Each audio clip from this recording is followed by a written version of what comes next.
over the last 2-3 years, we've been putting together a lot of, a number of projects which in different ways look at either how an original score would have sounded to an audience, what that would have felt like when you had the film with the music there. And we've done that with a couple of original scores, a Shostakovich score from the very early part of the 20th century, and a score for the Passion of Joan of Arc. But we've also commissioned scores, new scores for silent movies, in particular silent movies. And occasionally we've done projects which are about in a way, taking the music from the film and presenting that as a concert away from the film to see how well that stands up without the film and what it means to take it out of context. And we've got a lovely project this season where we've got the very, very wonderful Tippett Quartet, who are a young string quartet, very exciting, and they're going to do an evening of Bernard Herrmann music, and Bernard Herrmann was the composer who worked very closely with Alfred Hitchcock and Psycho, Vertigo, on the great Hitchcock films. And that's pretty much being presented as a concert, as a string quartet concert of Bernard Herrmann's music, so we're very excited about that one.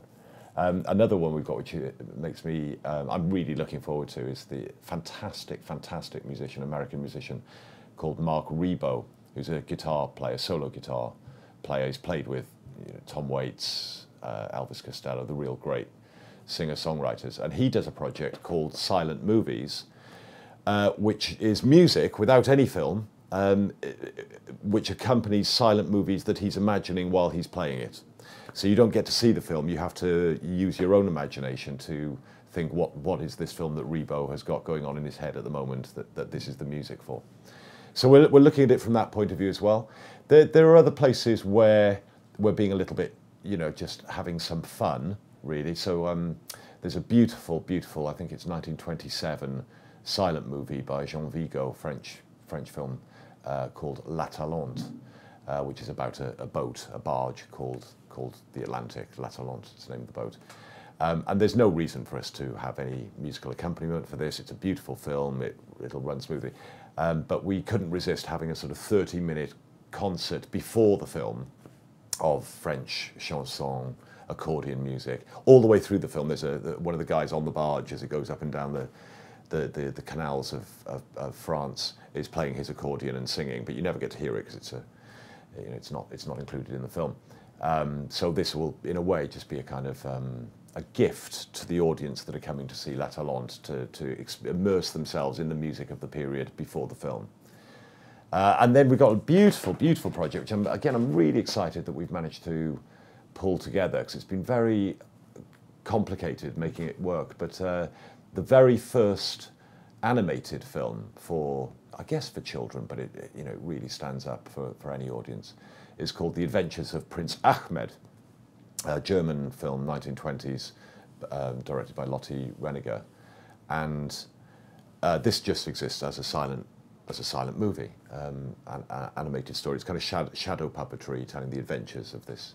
It's a bit like The Thief of Baghdad, if you like, but it's all told through shadow puppetry.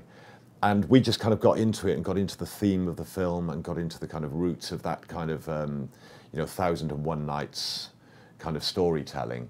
And so we've invited a gamelan ensemble based in York to bring over the whole gamelan and put it into the Howard Assembly Room. So it takes up a huge amount of space.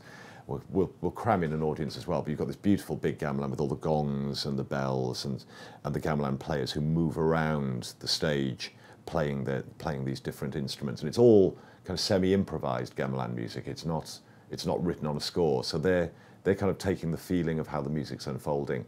And that will all accompany the telling of the story of Prince Ahmed. And we're going to really promote that to families, kids and stuff. We're going to do workshops with kids in the daytime that they can come and get involved in how a gamelan works. So it's it feels like we're really doing a lot of different types of film music. We call it film music as one word, FILMusic, so that it runs together. And we really try to give equal weight to film and to music in the way that we put that program together.